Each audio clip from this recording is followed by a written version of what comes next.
Vroom, vroom, vroom, vroom, vroom. Hey yo guys, how are you? I trust that you guys are super awesome. It's your brother Paul, aka the handsome sex god, aka Peter Pan.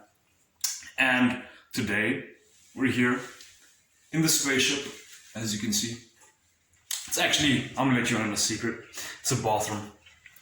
It was pretty cold outside, so I decided to come inside here. So guys, we've spoken a lot about letting go of perfectionism and jumping in and diving out of your comfort zone and loving yourself. Okay. Now, the thing that I want to talk about you guys, I'm talk about you guys. The thing that I want to talk with you guys about today is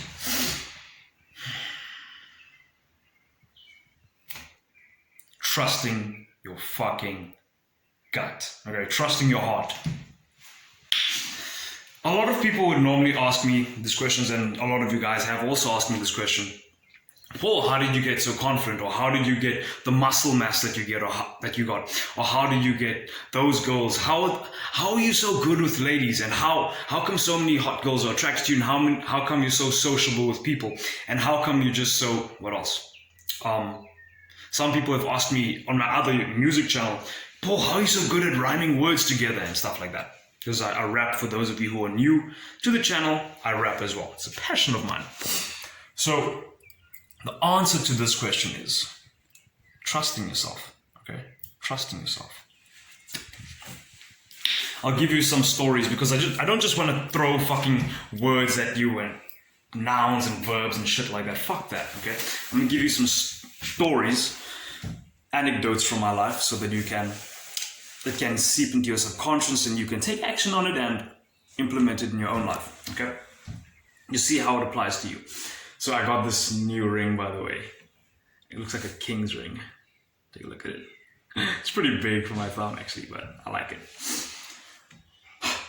So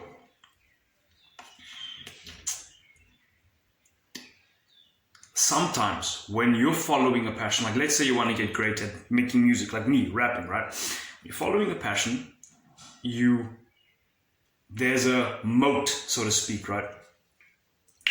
And it's something that keeps the masses together and separates the 99% from the 1%, okay? Now you climb over that moat, or you swim across that moat, if moats are safe to swim across, I don't know. And when you do, you separate yourself from the masses, as Brandon Carter says, or you become part of the elite, as Jason Capital says, or you just become awesome.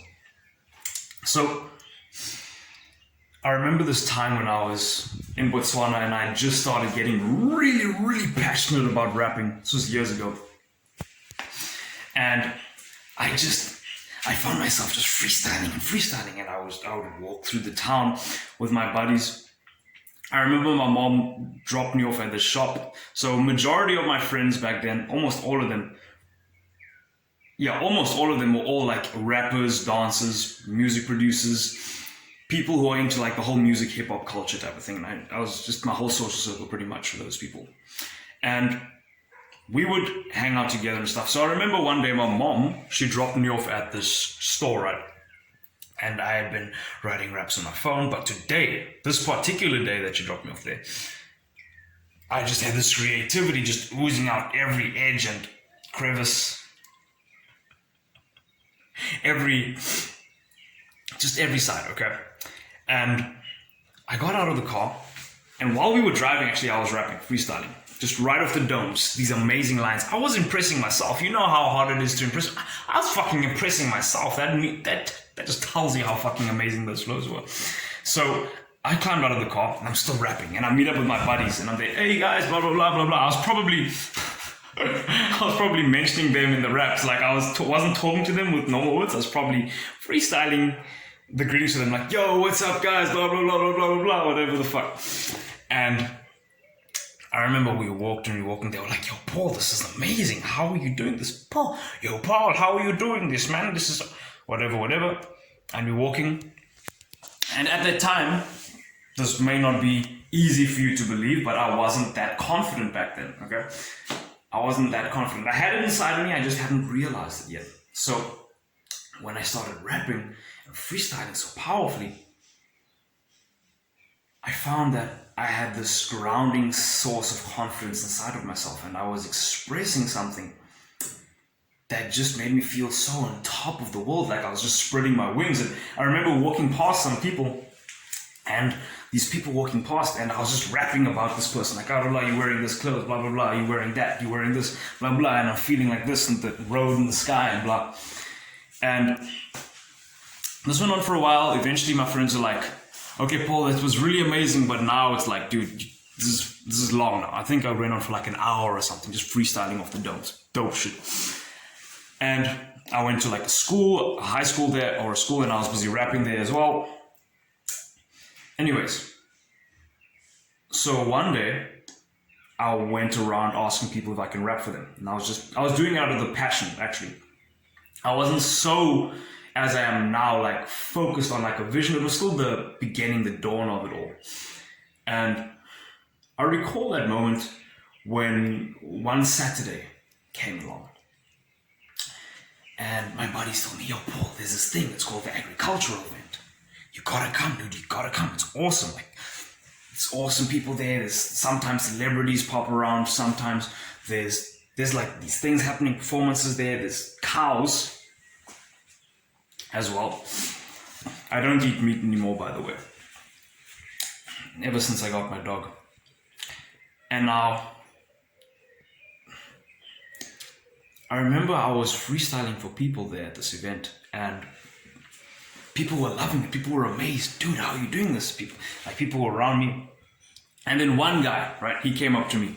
He's like, he was a rapper, an acquaintance, but he really wasn't serious about stuff. Majority of the people that I met that were rappers, dancers and stuff, whatever, they just weren't serious about their shit. In fact, my crew and I, my bros, we actually made a song called Niggas Ain't Serious, and that was inspired by true fucking events, okay? True fucking events. So, and this guy was one of the dudes. He just wasn't serious about his music. He just wasn't serious. He just put in, just fucking, bless his soul now. I hope he's doing well, but fuck. And I recall he came up to me and he was like, yo, Paul. Always talking shit. Yo, Paul. You need to slow down, man. You need to slow it down. If you don't slow it down, you're gonna... Whoa. You need to slow it down. Don't rap so much. Don't rap so much. And you know what my response to that was? I was like, fuck that. I just walked away and just continued rapping for people. And what happened was, I ended up meeting this dude who introduced me to Casper Nyovest. For those of you who are not from Africa, you may not know who that is. He's a popular rapper here in South Africa. And I got to open for him at a performance in Maun, Botswana. And I got a taste of my dream. The dude's name was Manex, shout out to you. He was a club promoter. He had like 2 clubs that side.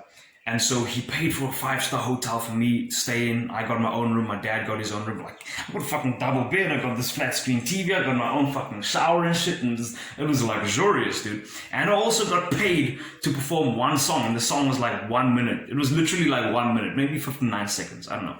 1 minute, 20 seconds, whatever the fuck, okay? And I performed that song and he gave me like a bunch of cash. Like, I was like, yo, this is like really cool. This is really cool. And I looked at Casper Nyovest and I was like, this dude must be rich as fuck. This dude must be rich as fuck. I got this for doing one song. Like, this dude's doing like, I don't know, 16 songs. Must be rich. But anyways, the point of the story is this, right?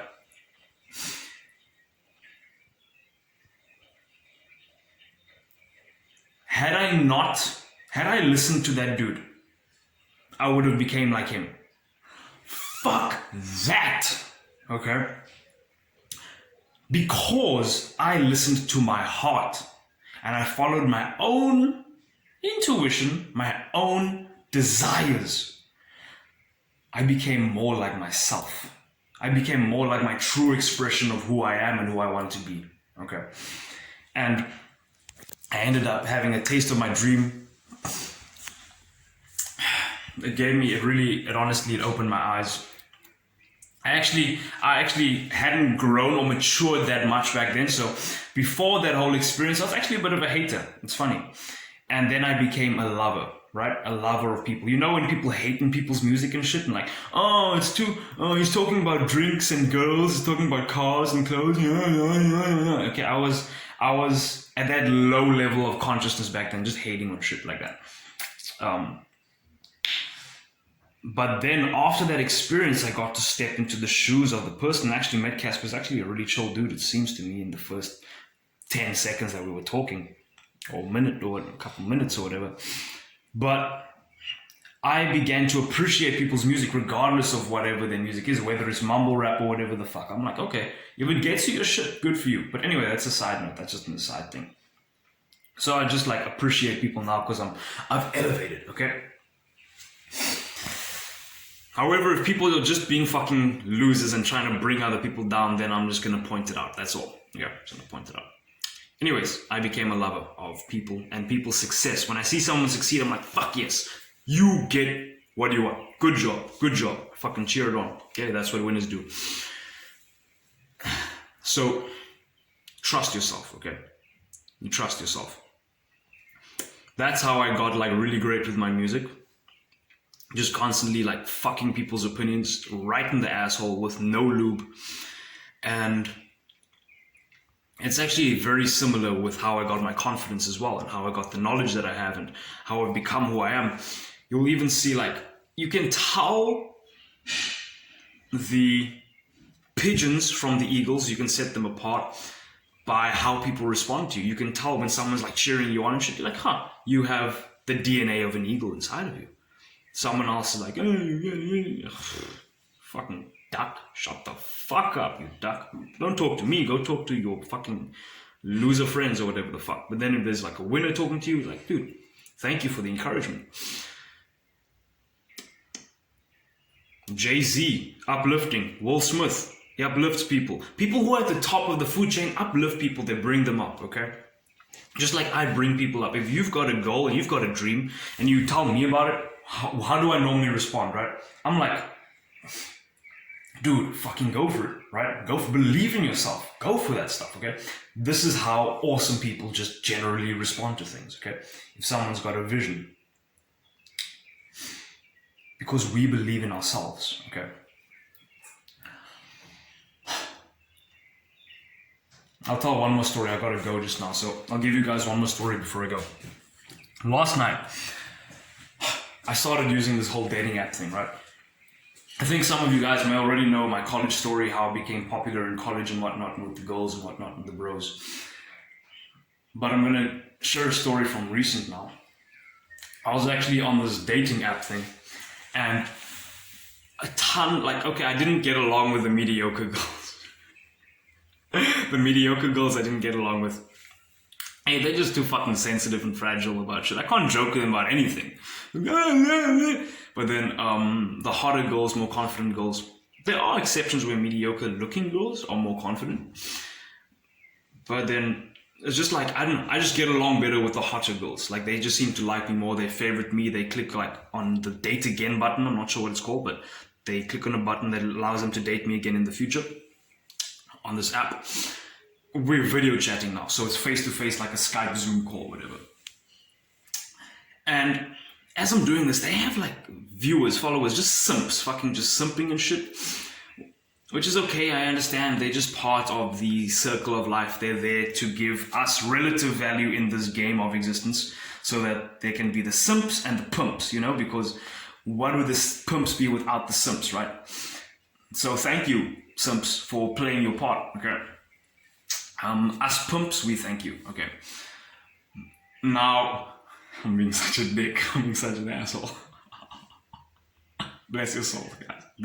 Bless their souls, okay? If you're watching this and you're resonating with this, chances are that there's a bit of awesomeness inside of you, because that's the only way you would be able to get up to watching where you are now. There has to be some awesomeness somewhere inside of you. So, as I'm busy chatting with these chicks fucking in love with me. Oh, you're so sexy, so cute, blah, blah, blah, blah. While the other dudes are like, oh, baby, I love you, you princess. And just bullshit, just lying, not being authentic. Meanwhile, I'm being real and fucking joking around and fucking having fun, whatnot. Oh, you asshole, you dick. And I'm talking to her and just like fucking, thanks for the omelette, blah, blah, blah. And we're having fun, right? And now the other guys who have zero fucking game, zero fucking understanding of how the world works, had they even read a book? I don't know, maybe in first grade. And they're like, oh, who's this guy with a big jaw? He looks like he's from fucking Minecraft or Mega Bloks or whatever the fuck they call it, right? Who is this dude? Who blah, blah, blah. And when they're like commenting on the side, it comes up like that. While the girl's feeling me and like ask me all these questions and shit, I can separate the fucking sheep from the goats, okay? The goats being, I know I'm reversing it from the Bible, the goats being the greatest of all time, let's call it like that. So I see the blind fucking sheep, the guys who are just not doing anything with their lives, just not growing. They're like, oh, you fucking, who does this guy think he is? They see my success and they fucking get butthurt and shit, right? And they don't even realize, the thing is, they don't even realize that I'm succeeding. They don't even realize it. They haven't elevated to that state. And this is where it comes to trusting yourself, where you have to mute their voices, the fucking losers' voices, okay? Masses, losers. And amplify the winners' voices. People like me, okay? Similar to me, not just at least they're near my level. Or not, they don't have to be near my level, but at least they're positive, right? So when I see people like, oh, this dude's so fucking awesome, this dude's so cool, I'm like, yes. When I see those comments or when I see people saying that, I focus on that. And in my world, that's all that there is. That's all that there is. I just evaporate the other people's fucking thoughts and shit, and I amplify these people's thoughts, the positive shit.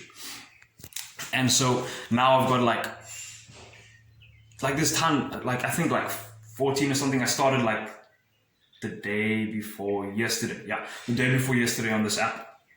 And just loads of chicks. And I only did like a little bit of chatting at night. But anyway, the point of the whole story is, like, oh, dude, there was some girls that I was actually really attracted to. Like, yeah, some like good boobs. Like, if I'm attracted to her, then fuck, actually cute. But then again, you know, I'm just also into like, and you know, as you may be aware of, I've got this fetish for, it's probably a narcissistic fetish to be honest, but I've just got this fetish for girls that are really into me. So when the girls are really passionate about me and obsessed with me, I don't know, it just kind of turns me on a bit. I'm like, she's intelligent. She must be intelligent. And like, I'm attracted to intelligent girls. So, and positive girls, and go hiking and camping and shit like that and do something besides just fucking binge on Netflix and YouTube. But they're doing stuff, they're reading and they're fucking into law of attraction and crystals. So that's my kind of chick. Now, the feminine kind. Because I trusted myself, I've got these results, okay? And I'm gonna get way fucking more. This is not even the beginning yet, okay? I'm going way fucking further. I may be 24 right now, but I'm going way fucking further. Way fucking further, okay? Finding a way to live forever. And people may say, you see the masses, how do the masses respond to my vision of living forever? Never even mind, guys. Like, don't you even get started with my vision of getting a big white mansion in California, Los Angeles, with a big blue, beautiful swimming pool, and a green grass lawn, my red Ferrari with the butterfly doors that opens, and the fucking wild parties and orgies and shit. Don't even get me started with that. My more medium-sized vision of living forever, enjoying being young forever in this body and navigating existence through it. How do people normally respond to that, right? Oh, you can't live forever, blah, blah, it's not possible. Or, you wouldn't be happy living forever, you would be, dude, life is so much fun, like, life is so much fucking fun, like, how could you not want to live forever? How could you not make that your life's mission? How are you not at this moment just trying to find ways to live forever? How are you not doing that? Like, it doesn't make sense. I don't get it. That shit doesn't register to me when people are not focused on that shit. I don't get it, okay? It just doesn't click with me, okay? So how do they respond? Like blah, blah, blah, blah. I mute that away. You trust yourself, right? Trust yourself. And I go on my mission and I listen to the winners' voices, the people who actually know what the fuck they're talking about to a certain extent. And they're like, yes, we actually do have research that shows we can live forever, blah, blah, blah, blah, blah, blah, this, that. Okay, cool. Yeah, tell me more about success. Tell me more about success. Okay? Where your attention goes, your energy flows. Where your focus goes, your energy flows. Okay? And I trust myself for this. I fucking trust myself. It's my true expression. It's the same way that I've become successful with every other single thing in my life. Is the way that I am aiming to be successful with this living forever in joy thing, okay? When I've gotten success in my social life, my musical stuff, okay? My spiritual life, okay? My seduction life, okay? My confidence, or whatever the fuck, my muscle mass, my bodybuilding, whatever. The success that I got from there came from trusting myself. And I'm using that same fucking cemented, fortified strategy with living forever. So you trust yourself with your vision or whatever the fuck it is. Wow, this is longer than I thought it would be. And it feels like it was just a moment. It's beautiful. Though I do love long, feeling, blissful experiences. It's awesome. So you trust yourself, okay? And you go after your vision. Believe in yourself, okay? Fuck the crowd. Fuck the crowd. Love yourself. Fucking awesome. Listen to the winners, to the champions, to the Napoleon Hills, to the Julius Caesars, to the Alexander the Greats, to the fucking Dr. Maxwell Maltzers of cybernetics, to the handsome sex god. There's only one handsome sex god, that's me. And Peter Pan, God, Paul, pointing at myself, NLP, which is just, it's an abbreviation for neuro-linguistic programming. It's basically a fancy way of saying the language of the brain. Awesome. Awesome. Hero. I love you guys. Have an epic fucking day. I'm gonna go and do some awesome stuff, get back on my mission with living forever and rapping. Peace out. Gonna have some awesome orgies and get amazing blowjobs. Peace out, guys. Boom.